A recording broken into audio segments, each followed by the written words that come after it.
Bom, agora o terceiro episódio começou. Galera, conheça o nosso novo mascote, Fred Watson.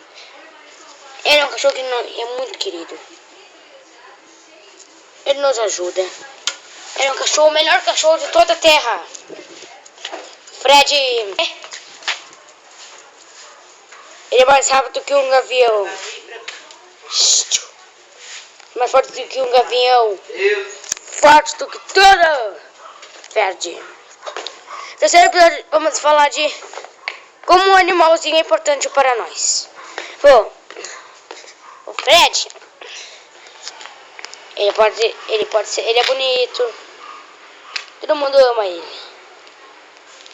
Mas tem meu vizinho, tem um cachorro lá. Não cuidar. Parece mais um Minecraft assim, né? Tipo o pequeno é Minecraft. Quer ver? Olha ali, ó.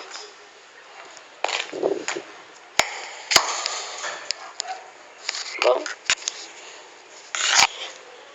então que interessa. Ele é muito esperto, ele vence o mal, tudo. Agora me gravando.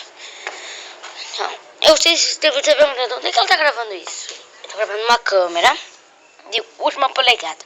R$1000 essa câmera.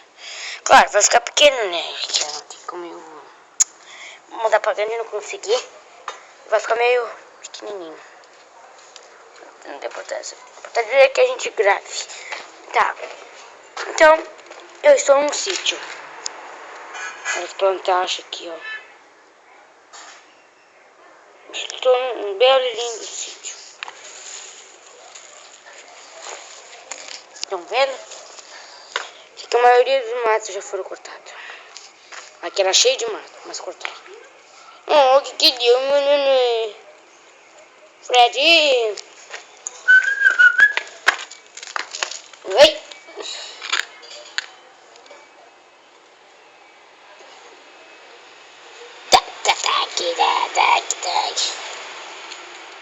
É só isso. Eu vou fazer 4 horas de visado. Até amanhã, pessoal.